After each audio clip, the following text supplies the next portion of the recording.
Oi, gente! Chegando agora na Conte para te deixar muito bem informado. Olha só, em mais um feriado. Espero que tenha curtido esse descanso merecido, porque agora, meu caro ouvinte, será um mês sem folgas. É assustador, não é? Eu que gosto de ficar contabilizando os feriados, agora vou passar um bom tempo sem tê-los, não é, em vista. Vamos ter que nos acostumar com isso, mas enfim, vida que segue. Mas hoje é uma segundona especial, nosso dia do Trabalhador, uma data na qual se comemora as conquistas dos trabalhadores no curso da História. No Brasil, para você ter uma ideia, a comemoração acontece, claro, não é? No dia 1º de maio, é um feriado nacional e além de celebrar as conquistas, as nossas conquistas, não é? A data também é um momento de refletir sobre as legislações trabalhistas, regras no trabalho e também de homenagear todas as pessoas que de alguma maneira contribuem para o crescimento do país. Todos nós, não é? Sem dúvida alguma. E fica claro aqui a nossa homenagem a todos os trabalhadores. Ótima noite, queridos ouvintes. Boa noite, Marina. É isso, né? Todos nós, de um momento ou de outro, é um trabalhador, né? Boa noite a todos. Boa noite, Camila, a nossa equipe, aos ouvintes. Exatamente, né? E que dia especial. Nossas mais sinceras homenagens aos trabalhadores. E você sabe que não é só no Brasil que a gente celebra o Dia do Trabalhador? Vou trazer aqui para você algumas curiosidades. Marina, historiadora. É, minha versão historiadora. Mas é legal a gente ficar sabendo um pouco da data que a gente está comemorando, não é? Essa data, inclusive, existe no calendário de cerca de 80 nações. Entre elas a Argentina, a Espanha, a França, a Rússia e o Líbano. Antes da gente iniciar essa edição, tem uma curiosidade bacana. Ao desejar Feliz Dia do Trabalho, mesmo que indiretamente, estamos fazendo referência a algo que aconteceu na cidade de Chicago, nos Estados Unidos, em 1º de maio de 1886. Para você entender o contexto, as condições que os trabalhadores em Chicago tinham que suportar não eram das melhores. Como, por exemplo, tinha uma jornada de trabalho de 12 horas por dia. Além da redução do número de horas de trabalho, milhares de trabalhadores decidiram ir às ruas para reivindicar também o descanso semanal e o direito às férias. Os protestos, que começaram no dia 1º de maio, seguiram acontecendo em Chicago durante os dias sequentes. Notadamente, a data de 4 de maio ficou marcada na história por conta de um acontecimento especial. Naquele dia, uma bomba explodiu em Chicago. Até hoje não se sabe quem a lançou, mas a explosão causou a morte de policiais e de pessoas que estavam no protesto. Como consequência, líderes do movimento foram presos e condenados à forca, sem que houvesse alguma prova que os culpasse. A luta pelos direitos dos trabalhadores então se intensificou e em 1889 a Federação Americana do Trabalho propôs o 1º de maio como data de homenagem ao Dia do Trabalhador. Olha aí então a história desse dia importante e como a gente tem que celebrar de fato depois de toda essa luta, né? Com essa, nós já estamos no ar. Agora na Conte. A notícia em tempo real, como você gosta. Agora na Conte. Entrevista, trânsito, os bastidores em Brasília, esporte. Tudo o que você precisa saber agora na Conte. E no portal Leia Agora.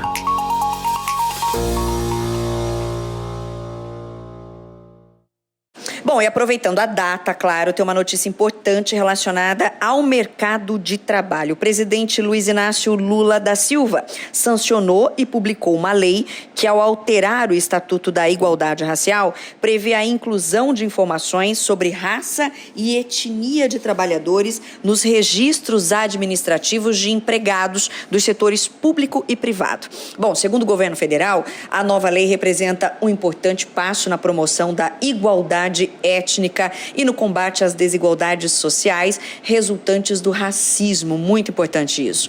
Nós conversamos com a presidente da Comissão de Defesa da Igualdade Racial aqui em Mato Grosso, a Roberta de Arruda Chica Duarte, que reforçou a importância dessa iniciativa, uma vez que é fácil, não é, perceber o racismo nos ambientes de trabalho. Para tanto, ela diz que basta qualquer pessoa observar em volta e perceber onde estão as pessoas negras e onde estão as brancas. Gente, vamos ouvir que vale a reflexão. A Lei 14.553, de 20 de abril de 2023, ela traz, né, uma alteração na Lei 12.288, de julho de 2010, que é o Estatuto da Igualdade Racial, onde ela traz em seu bojo a alteração dos artigos 39 e 49, né, que vai passar a determinar os procedimentos e além dos critérios, né, de informações étnicos, raciais, dentro do mercado de trabalho, né, seja ele público ou privado. Essa lei, ela acaba sendo um grande marco, né, na promoção de igualdade étnica, porque o intuito dela é realmente combater as desigualdades, né, sociais. Então, ou seja, ela visa a busca de uma equidade, além, né, que esta própria lei também ela já trouxe a previsão de que o IBGE faça, né, a cada 5 anos, né, uma mensuração, uma pesquisa, né, em relação a, principalmente, às ocupações dentro de cargos públicos. Se observa que, diante deste recorte racial, poderá agora ter mais, né, negros, né, dentro dos espaços de poder. Segundo Francis Fanon, os descendentes, né, dos mercadores de escravos, né, dos senhores de ontem, não têm hoje de assumir, por exemplo, a culpa pelas desumanidades provocadas por seus antepassados, né? O que isso quer dizer?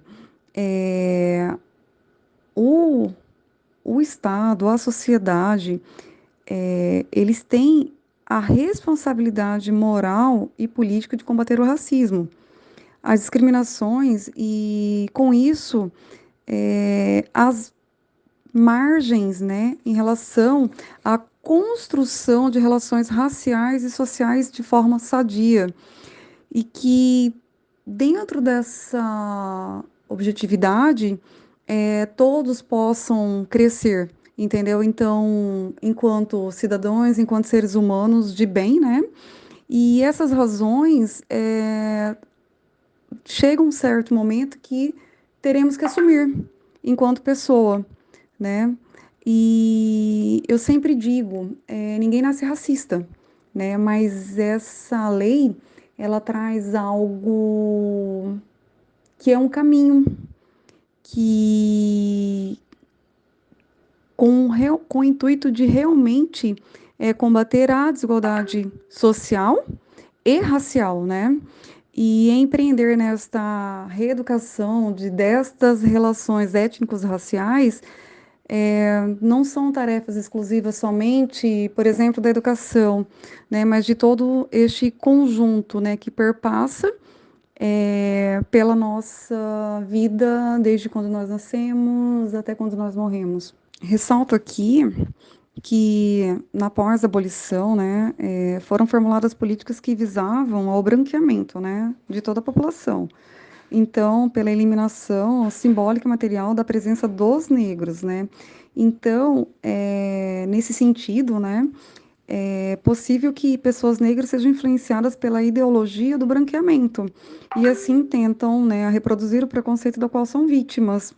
Então, o próprio racismo, ele imprime marcas negativas, né, na subjetividade dos negros e também nas do que os discriminam. Então, esta lei, né, ela vem de forma pedagógica, né, com o intuito realmente de combater o racismo e as discriminações, né, elaboradas com o objetivo, posso colocar aqui, educativo, né, das relações étnicos raciais, né,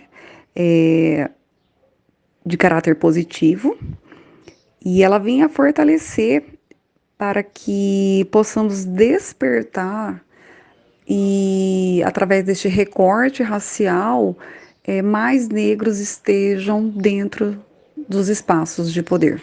Bom, e nos últimos dias, hotéis e pousadas do Brasil todo passaram a emitir comunicados afirmando que pararam de atender clientes do URB por falta de pagamento da empresa. Hoje, são mais de 20 mil membros relatando suas experiências em busca de ajuda e de alternativas. Aliás, o número tem crescido rápido em meio a novas polêmicas envolvendo a operadora de viagens. Os estabelecimentos deixaram claro, não têm recebido os valores das reservas. E, além disso, não conseguem contatar a agência para buscar informações ou uma solução. Assim, clientes que já tinham viagens marcadas tiveram que suspender os planos por não conseguirem concluir a hospedagem. A gente foi atrás do Procon Mato Grosso para saber o que fazer num caso como esse. O coordenador de Fiscalização, Controle e Monitoramento de Mercado, Ivo Vinícius Firmo, conta pra gente.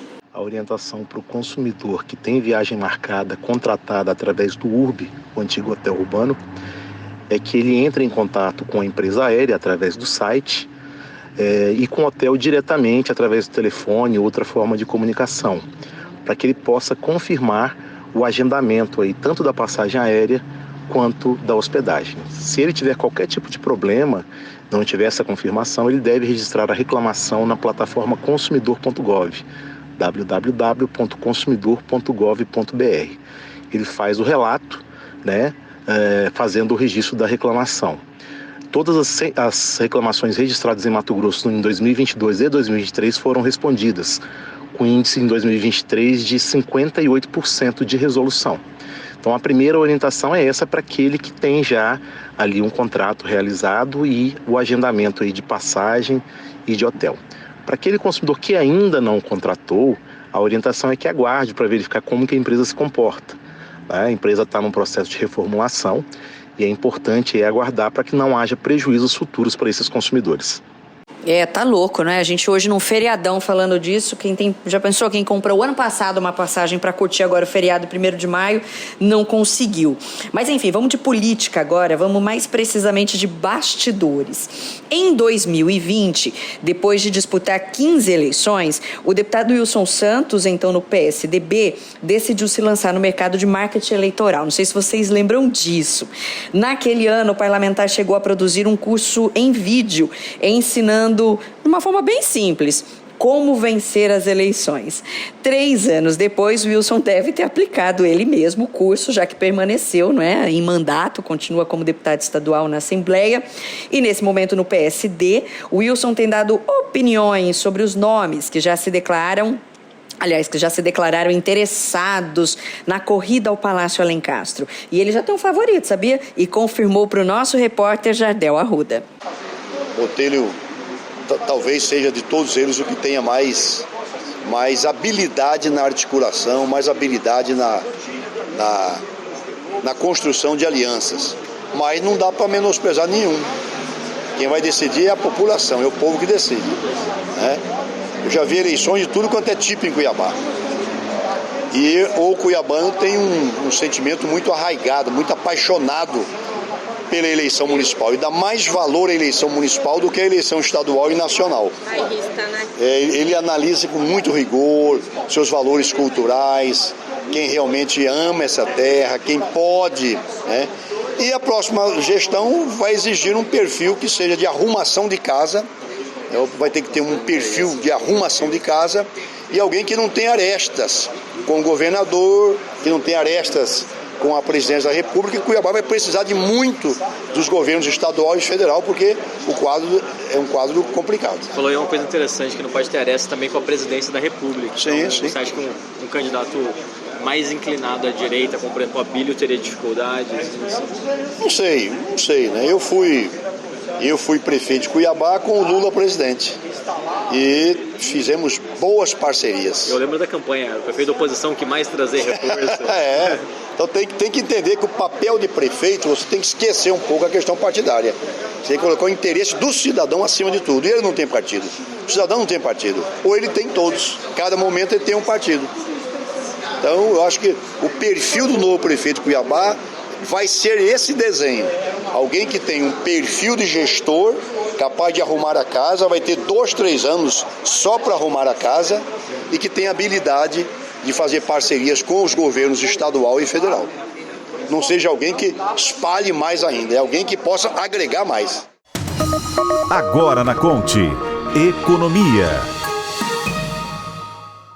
Olha, gente, parece reprise, mas não é.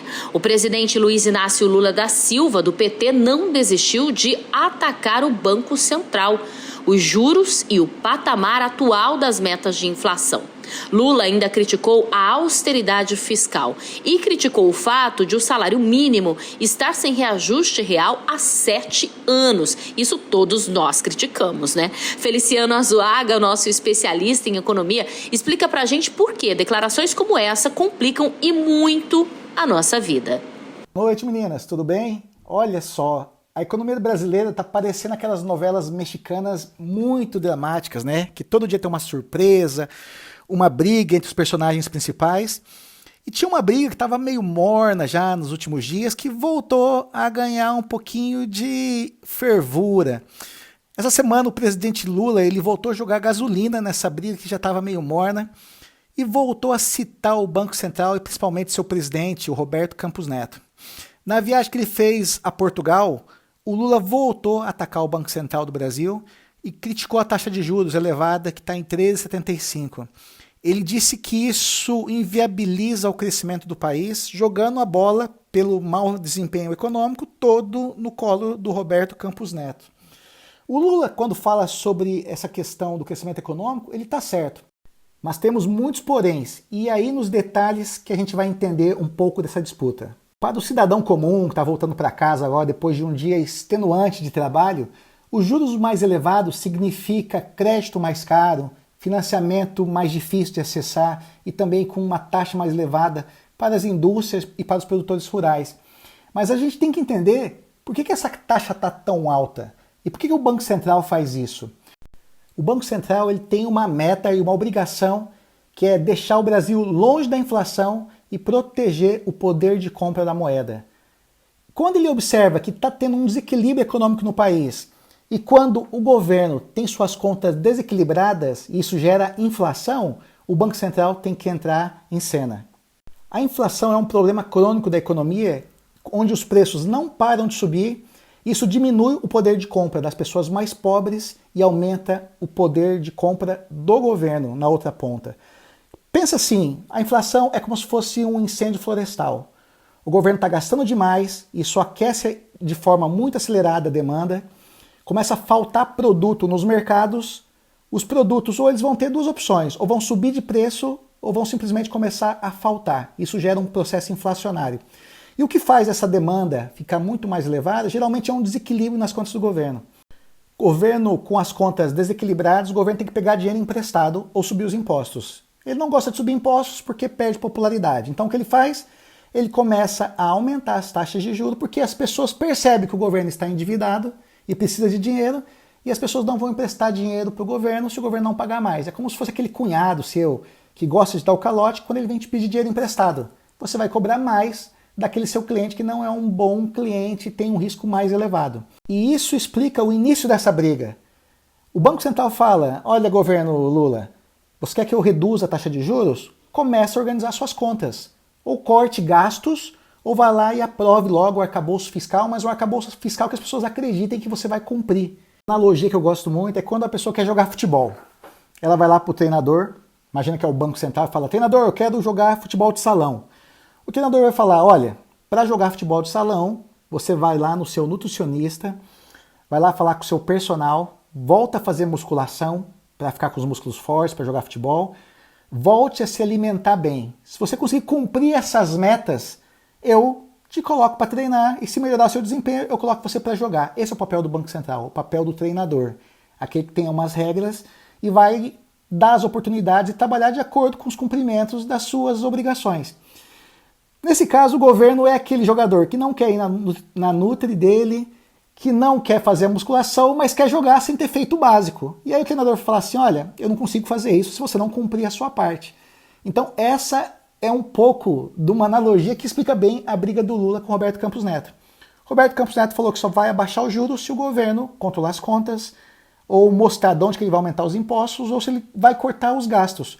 Como o governo ainda está muito confuso nas suas medidas econômicas, o Banco Central não vê motivo para reduzir a taxa de juros, porque há um risco do Brasil a voltar para um processo inflacionário. A gente tem que lembrar que o Brasil passou por mais de 30 anos de uma inflação muito alta e ninguém quer voltar para esse período da década de 80 que já ficou no nosso passado.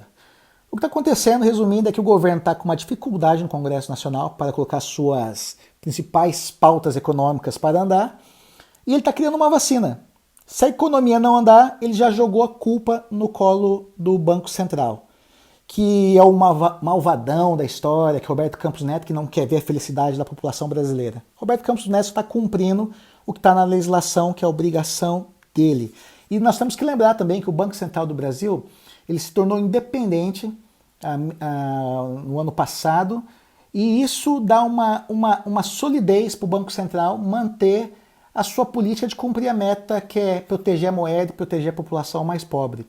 O argumento que o governo sempre vai utilizar é que o Banco Central não quer que o Brasil cresça, mas a gente tem que lembrar, países com inflação alta, com descontrole das contas públicas, eles se tornam mais pobres, mais incertos, e geralmente a crise econômica vem a galope. É o que a gente está vendo atualmente na Argentina, nosso vizinho, com uma inflação mensal de mais de 100%, e o que está acontecendo também na Turquia. Tentaram baixar os juros na canetada, deu nesses problemas econômicos. Aqui no Brasil, a gente teve uma experiência recente agora, no final do governo Dilma, que também tentaram segurar o juro na canetada, e aí a crise econômica veio muito pesada ali em 2014, 15 e 16, e a gente sabe na onde essa história foi acabar. A gente espera que essas duas importantes instituições voltem a conversar, senão vai ficar aquela história de dois bombeiros tentando apagar um fogo. Só que um joga gasolina e o outro joga água. E aí a gente sabe o que vai acontecer com esse incêndio, não vai acabar nunca. É torcer agora para que os dois voltem a jogar água nesse incêndio da inflação e a economia brasileira volte para o rumo do crescimento. E da economia e de declarações polêmicas, a gente vai para o lugar onde elas são dadas, não é? Vamos para Brasília. Agora na Conte. Os bastidores em Brasília. O governo do presidente Lula dá como certa a convocação de ao menos 2 ministros na CPI mista, não é? A CPMI dos atos golpistas de 8 de janeiro. Flávio Dino, ministro da Justiça, e José Múcio Monteiro da Defesa são os principais nomes. O Planalto já teria inclusive orientado as pastas a prepararem seus ministros com informações e documentos. Ângelo Cruz, atenção seria agora a palavra de ordem do governo nesse momento? Boa noite. Oi Camila, Marina, boa noite para vocês, boa noite para todo mundo que está acompanhando a gente. O governo segue atento em relação a toda a movimentação dos parlamentares que vão compor a CPI mista dos atos golpistas de 8 de janeiro, né? Inclusive, então, dá como certo aí o Palácio do Planalto a convocação de pelo menos 2 ministros para prestar esclarecimentos à comissão parlamentar de inquérito, comissão mista, né, parlamentar de inquérito, que é Flávio Dino, ministro da Justiça, e também José Múcio Monteiro, que está à frente do Ministério da Defesa. Além deles, auxiliares do chefe do Executivo também acreditam que o atual secretário executivo do GSI, Gabinete de Segurança Institucional, Ricardo Capelli, e o ex-ministro da pasta, general Gonçalves Dias, G. Dias, também vai entrar na mira dos parlamentares. O Planalto, inclusive, já orientou as pastas a prepararem os ministros, subsidiarem com informações e providenciarem também documentos. Os petistas também dizem estar prontos para chamar integrantes do primeiro escalão bolsonarista para prestar esclarecimentos, dentre eles o ex-chefe do Gabinete de Segurança Institucional, Augusto Heleno,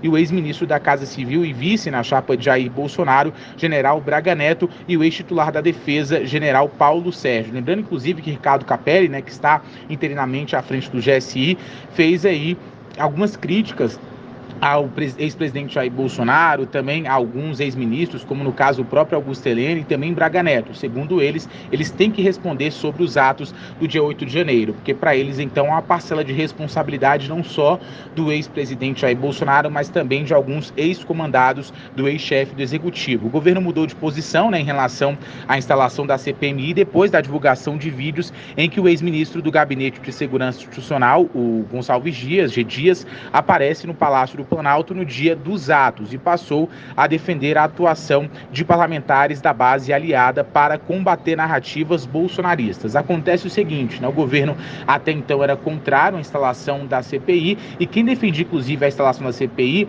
é justamente os chamados deputados bolsonaristas, que acreditavam o seguinte, né, que o governo, por exemplo, o Palácio do Planalto, perdeu a grande oportunidade de sair como um certo herói em relação a tudo que aconteceu no dia 8 de janeiro, que deveria sim ter apoiado desde o início a abertura da CPMI ou da CPI. Inclusive, quem se manifestou em relação a isso, esse retardamento, demora do governo em oficialmente apoiar a instalação da CPI, foi o presidente do Senado, Rodrigo Pacheco, porque na percepção de Pacheco foi tardia, então, no caso, então, o apoio, melhor dizendo, né, do governo a essa CPI, mas agora a ver como é que vai ser feito. Inclusive, havia uma discussão muito grande, né, porque o governo queria a relatoria, acreditava, inclusive, que a relatoria ficaria, então, da CPMI, ficaria com o senador, porque aonde, digamos, o governo tem uma base um pouquinho mais consolidada, né, mas não, vai ficar nas mãos de um deputado, muito por conta de uma articulação de Arthur Lira. Isso frustra um pouquinho, então, as expectativas do Palácio do Planalto, do presidente Lula, mas agora é isso, né, cada vez mais ministros vão entrar na mira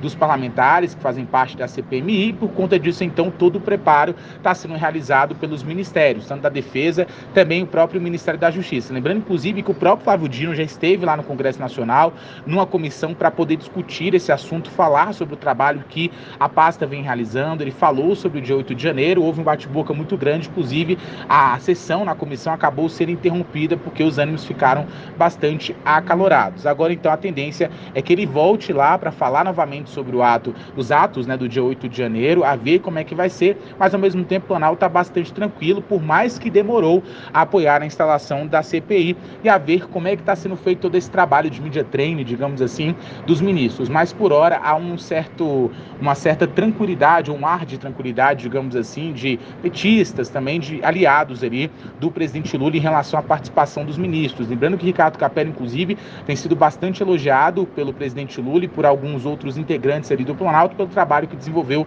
à frente da intervenção da segurança pública aqui do Distrito Federal logo depois dos atos de 8 de janeiro. Inclusive, ele disse que recebeu carta branca, né, do presidente Lula para fazer as mudanças no GSI e encaminhou, inclusive, também material para o Supremo Tribunal Federal. Eu volto com vocês.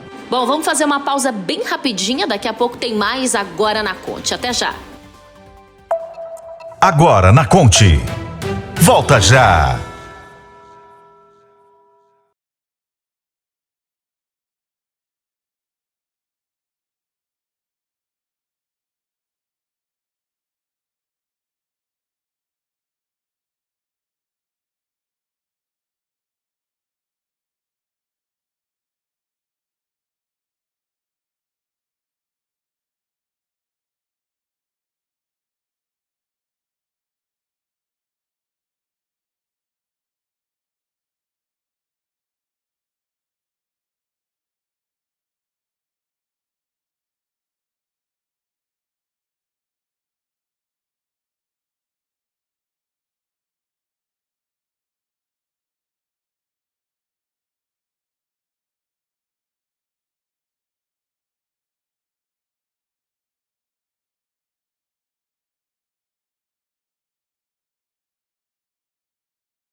A informação como você gosta. Agora na Conte. Agora na Conte está de volta.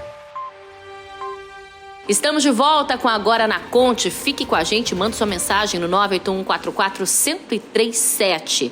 E na semana passada, mais uma fase da Operação Avalanche foi desencadeada em Cuiabá e Várzea Grande. Você se lembra, falamos aqui, o alvo foi uma quadrilha que furtava motos e criava, gente, inúmeras maneiras de lucrar com isso. Seja no desmanche, na venda de peças ou dos próprios veículos em plataformas na internet. Claro, com valor muito abaixo do mercado.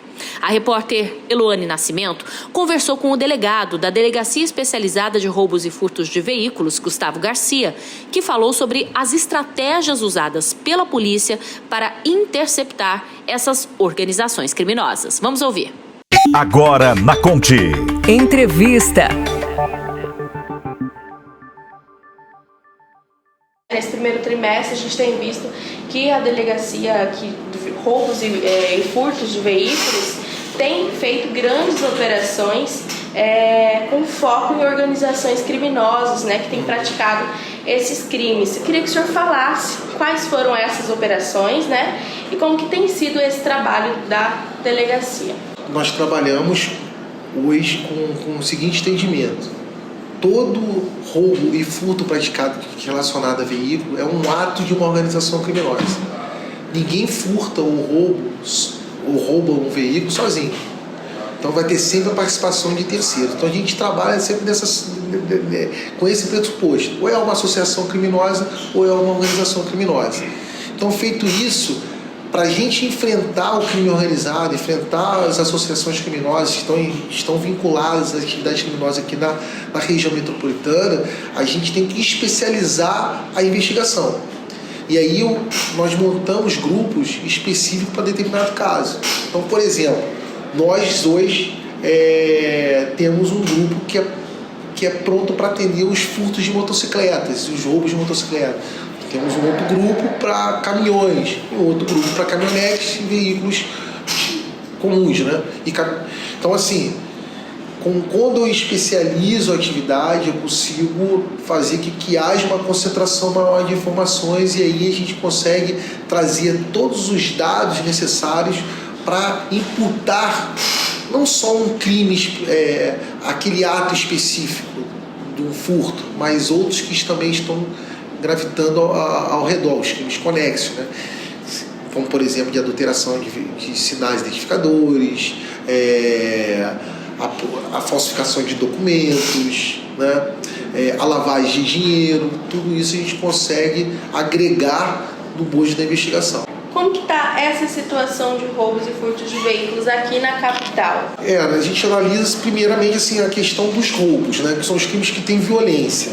Isso aqui, em relação aos crimes com violência, houve uma redução muito acentuada nos últimos anos, reflexo das constantes operações que nós deflagramos. Em relação à criminalidade relacionada a furtos, alguns casos específicos ocorreram alguns aumentos. Em relação às caminhonetes, teve um aumento específico, que aí a gente pontualmente trata esse caso como prioritário. Em relação às motocicletas, antes nós tínhamos uma incidência muito grande, mas desde a Operação Avalanche, na primeira fase, a gente já pôde observar que já teve um impacto significativo na redução. Você pega os índices dos últimos anos, houve uma redução grande no furto de motocicleta. Em relação a caminhões, a mesma coisa. Então, a demanda sempre vai existir, né? A demanda por trabalho, as ocorrências vão continuar existindo, porque é um problema que também envolve questões sociais, né? Mas a gente, dentro do possível, vamos tentando sempre atacar os problemas principais, né? os casos que estão incomodando mais a sociedade, para dar resposta na maior brevidade possível. Falando um pouquinho sobre essa Operação Avalanche, não tem como não falar, foi a mais recente, né, aqui da delegacia. Queria que o senhor falasse um pouquinho como que é essa organização criminosa, né, ela é especializada em furtos de motocicleta? Primeiramente, havia atuação dos furtadores, né, das pessoas que furtavam os veículos, que subtraíam as motocicletas. Eles escolhiam geralmente os locais onde havia uma maior oportunidade, né? Geralmente nas proximidades dos shoppings, das clínicas, dos mercados, né, da área comercial de Cuiabá e Várzea Grande, que lá ficam concentradas motos estacionadas, né? Fora de estacionamento privado. Faziam as suas vigilâncias, observavam aquelas que estavam em melhores condições, aquelas que também tinham maior mercado, faziam as suas escolhas e subtraíam com chave micha. Na maioria das vezes eles tinham pessoas dando apoio, muitas vezes com um carro para carregar o veículo. Após a subtração, eles se dirigiam para um local para guardar o veículo, já trocar a placa. Precisa trocar a placa para que não fique constando a restrição, né? Porque a vítima ela vai à delegacia, registra a ocorrência e nós acionamos todo o sistema. Então o primeiro passo era trocar a placa, para que não houvesse essa consulta e desse como o veículo roubado ou furtado. Troca a placa, esfria a ocorrência e depois eles começam a dar a destinação que tiver maior rendimento. Ou eles vendiam para aqueles que faziam desmanche, ou eles vendiam para terceiros praticando um golpe em estelionato. Quando praticavam o golpe em estelionato, eles utilizam muito as redes sociais ou então aqueles aplicativos próprios para venda. Agora, em relação ao desmanche, são sempre os mesmos. São aqueles que são useiros e bezeiros na prática de desmanche, que estão nesse mercado há mais de 20 anos. Aí as nossas investigações se aprofundaram sobre essa questão que é fundamental para fomentar essa criminalidade difusa, que é a criminalidade corriqueira de furto de veículo. Sem eles, a gente tem ciência que talvez o sistema não funcione da forma como está. Porque eles provocam isso, eles financiam muitas vezes esses atores que estão subtraindo. E lá, nesses locais eles faziam um desmanche, a subtração das peças, a compra e toda a distribuição para outras empresas, para grandes empresas que estão no mercado há bastante tempo, ou então para outros estados e até mesmo para a Bolívia.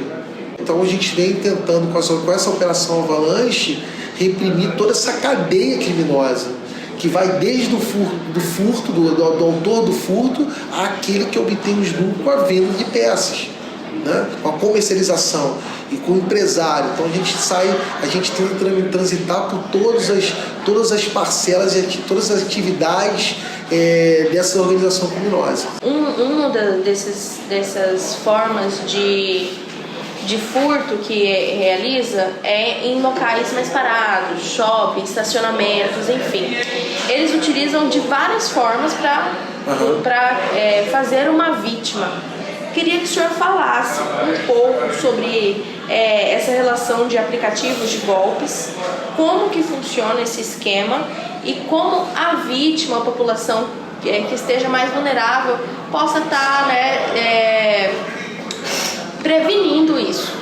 A vítima, geralmente, o perfil das vítimas desses casos é que são pessoas humildes, pessoas que trabalhadores, prestadores de serviços ou dos shoppings, das clínicas, do comércio, e precisam dessa motocicleta para trabalhar, para se deslocar para o seu trabalho, até mesmo para executar os seus serviços, né? Para atender seus clientes. E lógico, é com custo, é com sofrimento que eles conseguem adquirir esses bens, com muito trabalho, com parcelamento no banco, porque às vezes tem dificuldade até de pagar, deixa de ter um lazer, deixa de comer para sobreviver, porque é uma ferramenta de trabalho para muitos, né? Então eles colocam fora do estacionamento privado porque por falta de recurso, né? Aí depende da fiscalização, que o Estado dê a segurança para essas motos, que está colocada na rua, entendeu? E muitas vezes o Estado não vai ter nunca, nenhum Estado no Brasil vai ter condições de manter a segurança individual para cada vítima, né? Então, o conselho que a gente faz é colocar equipamentos de proteção, né?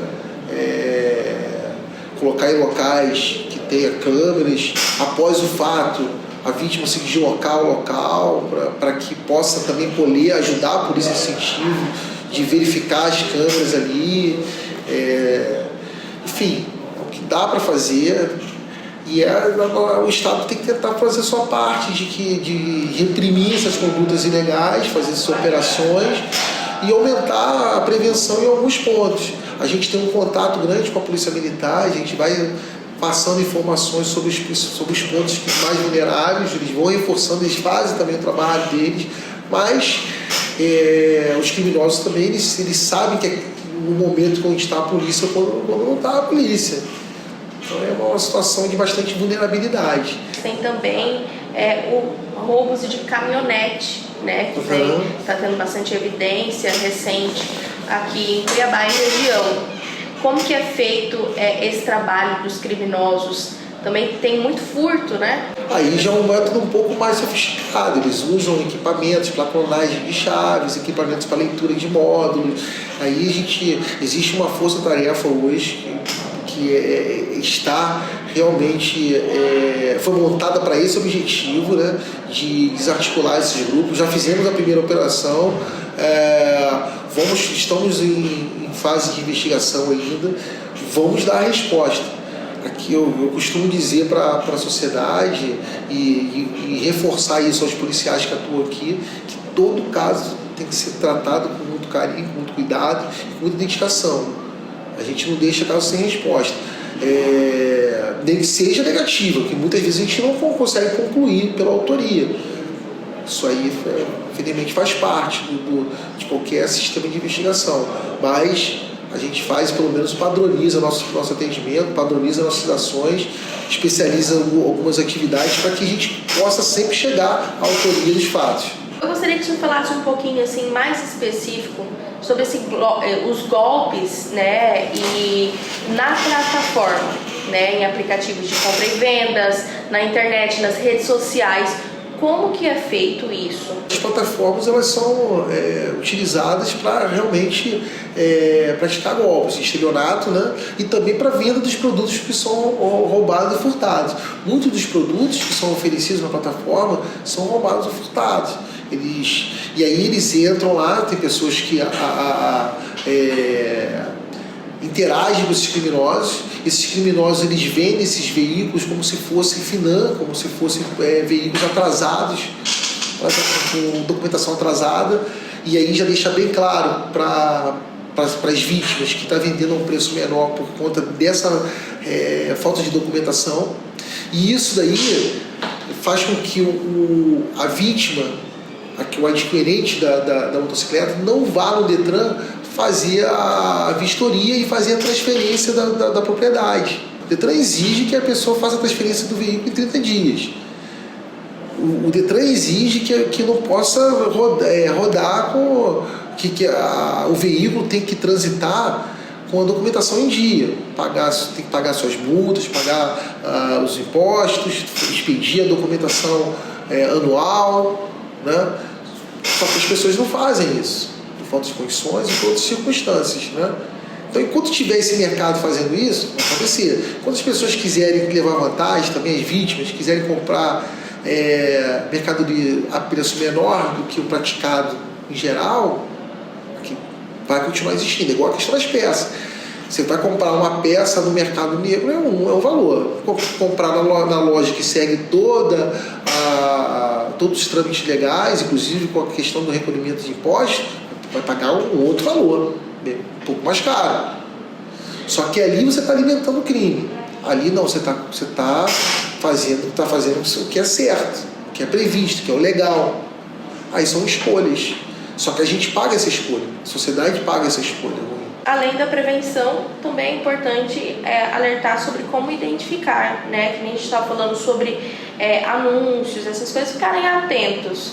Como que é assim, você pode identificar, em relação a preços, enfim, como identificar que esse um produto é oriundo de furto ou de roubo?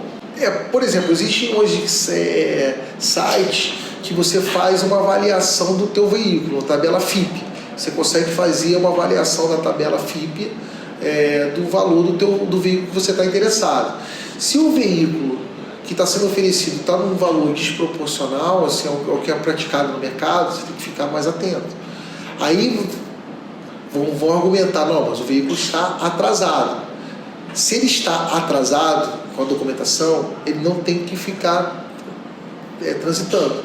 Ele está irregular com o Detran. Se ele está irregular com o Detran, ele não passou por uma vistoria. Então ele pode estar com os sinais identificadores adulterados.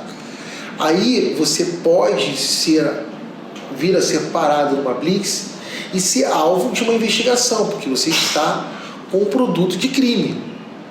Você pode responder pelo crime de receptação, culposa ou dolosa, ou não responder, mas tá, em tese você está com um produto de crime que vai ser ouvido como investigado na Polícia Judiciária Civil. Então, o primeiro passo é esse. Tomar essas precauções de fazer consultas sobre a origem desse produto que você está adquirindo. Sobre as ferramentas. As ferramentas têm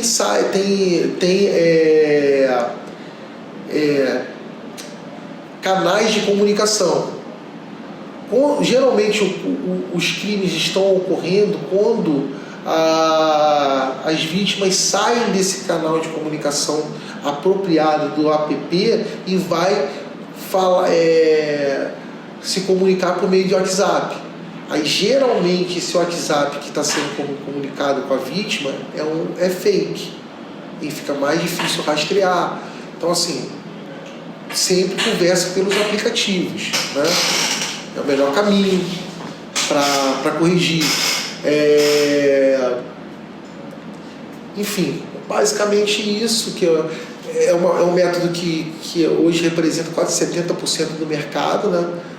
A venda de veículos hoje, 70 a 80% do mercado se faz por redes sociais e por aplicativos, é uma realidade, e as pessoas têm que ter cuidado, porque você não está interagindo pessoalmente, né? Você está interagindo com uma pessoa que você não sabe se é real, né?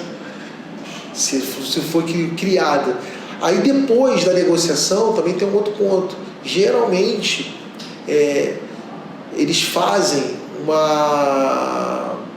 um processo de autenticação dos documentos, cartórios. Exige sempre que a pessoa vá lá no cartório contigo, não assine um documento já assinado antes, entendeu? Já com uma assinatura, você não sabe se é falsificada ou não.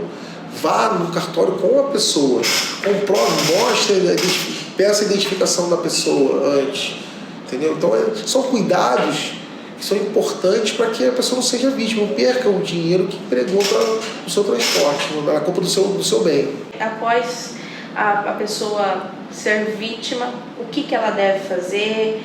Como a população pode contar com a Delegacia de Roubos e Furtos? Imediatamente comunicar o 90, se caso seja vítima de roubo ou furto, né? Porque eles imediatamente já colocam a restrição do veículo nas câmeras, então a chance de ter uma prisão em flagrante é muito maior. O segundo ponto o segundo passo é ir a uma delegacia da Polícia Civil, fazer o registro, já informar que no local tinha câmera, foi possível visualizar câmeras de identificação e tal, para que a gente possa requisitar as imagens o quanto antes, né? Se possível, a pessoa pode também ir lá no local e pedir para que, ou ficar para a pessoa lá que é responsável pelo local, que vai precisar das imagens, porque foram subtraídas a alguns veículos, foi subtraído o seu veículo, então para preservar a imagem, para que não possa perder, né? Isso é um ponto também importante. E, por fim, é confiar no trabalho da polícia. Eu gostaria que a sociedade tivesse plena consciência que a gente, por nós, a gente atenderia todos imediatamente. Mas a gente nenhuma ocorrência é tratada com descuido. A gente prioriza tudo aqui, tudo. A gente tenta tratar tudo com muita dedicação. Nem sempre a resposta vem naquele primeiro momento. Pode ser que a resposta venha ao longo de outras investigações, mas a gente, de certa forma, a gente tem se esforçado muito para dar a resposta necessária, para prender esses criminosos, e a gente conta primeiro com o apoio da tua população, com a confiança da população e um trabalho em conjunto, né? E vamos falar de treta. Os deputados estaduais Wilson Santos e Eliseu Nascimento protagonizaram uma calorosa discussão na última semana. O clima tenso entre os dois começou por conta do projeto de lei de Wilson, que acopla câmeras nas fardas dos policiais em determinadas operações. Eliseu Nascimento definiu Santos como vergonha, além de acusá-lo de ser contra a polícia militar. Olha só. Sempre ele busca pegar algum tipo de comparativo para poder colocar, inclusive de forma até discriminatória. Ele falou, né, da patente de policiais, fazendo comparativo a recruta zero, né, chamando recruta zero, soldado, cabo da polícia militar, que poderia ser homenageado, né, em algum tipo de escola cívico-militar no estado. E isso acaba gerando, né, alguns tipos de embate. Outro fator que ele citou foi o caso da polícia militar ser trocada, né, por câmeras de monitoramento.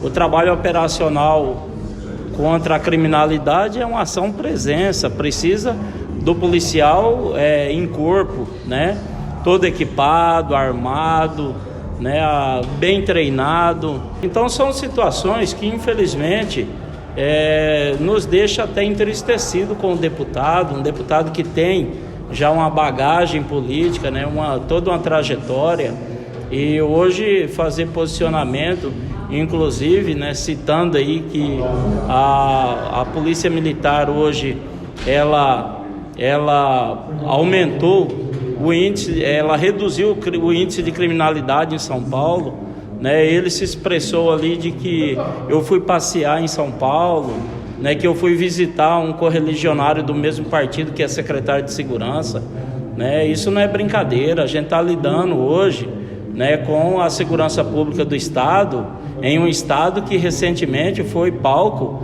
né, de verdadeiro terrorismo feito aí por facções, né, muito bem armado, assalto à mão armada, como teve aí na cidade de Confresa. Então isso requer aí uma atenção, ao invés de nós, como representantes do Estado, estar preocupado em buscar aí ações, né, de aumento de efetivo, valorização policial na questão salarial, na questão também de equipamentos, né? Infelizmente a gente tem que voltar nesse mesmo assunto, que é um projeto inconstitucional por parte do deputado, que já foi prefeito 2 vezes, né? Isso muito nos estranha, a insistência dele, né, de querer aprovar um projeto que não tem como aprovar. E olha, vamos sair de casa, gente?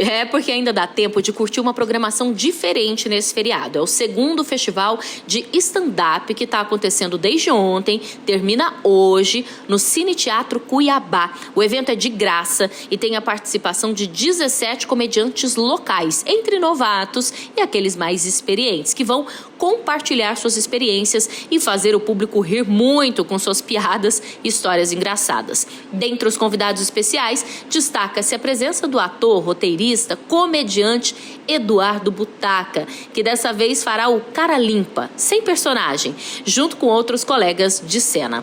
Quem faz o convite pra gente é a Silvana Córdova e o próprio Butaca. Vamos ouvir? Olá, eu sou Silvana Córdova, do Movimento Vambora, e vim falar aqui um pouquinho da 2ª edição do Festival de Stand-Up, que acontece nessa segunda-feira de feriado, a partir das 20 horas, lá no Cine Teatro Cuiabá. Então você que estava aí pensando em ficar em casa, aceita esse convite, vem conosco nessa segunda-feira, entrada gratuita, stand-up com artistas 100% regionais. Temos convidados especiais como Eduardo Butaca, o Vini Amorim vai estar presente também, para alegrar a nossa noite de segunda-feira. Lembrando que a entrada é gratuita, um festival de stand-up totalmente regional, e você é o nosso convidado especial. Então vem com a gente, sai de casa e vambora! Oi Marina, oi ouvintes aí da Rádio Conte, eu sou Eduardo Butaca e eu sou uma das atrações do Festival de Stand-Up que vai acontecer agora em Cuiabá, no Cine Teatro Cuiabá. Esse grande festival aí que está movimentando a cena do humor em Mato Grosso. Esse movimento do humor de cara limpa, sem personagens, né? Que ganhou as redes sociais, que vem ganhando espaço aqui. São 17 atrações, 17 artistas, entre iniciantes e quem já está aí na cena. Eu que sou aí um artista de personagens, faço a Penélope, faço a professora Geisa.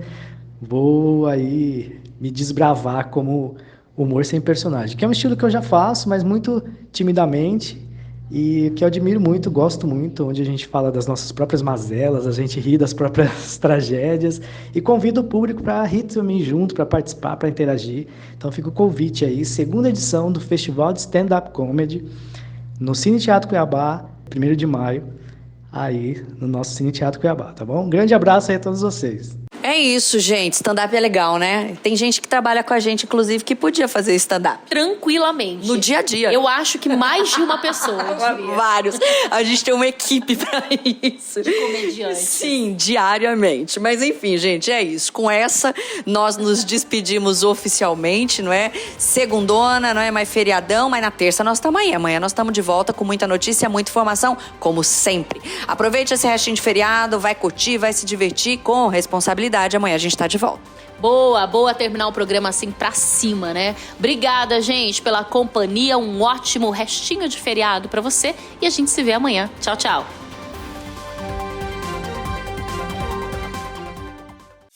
Você ouviu Agora na Conte.